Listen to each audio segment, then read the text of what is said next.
Çfarë duhet kemi parasysh ne si besimtar edhe si besimtare, karshik saj dhurate të madhe që na fali Allahu xhaleshanuhu.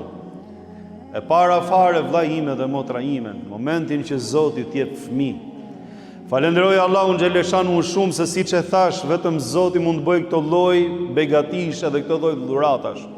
Nëse nuk e cakton Zoti, nuk ta jep dot askush tjetër përveç ti, dhe gjithë pasurinë me harxhu. Dhe ti jesh mirënjohës kur ta mbash në krah fëmijën tat. Ti jesh mirënjohës dhe Allahu xhaleshanuhu që ta mundsoj, e ti lutesh Zotit të jetë trashëgimtar i hajrit për ty, të bëhet i hajrit dhe në rrugë të mbarë.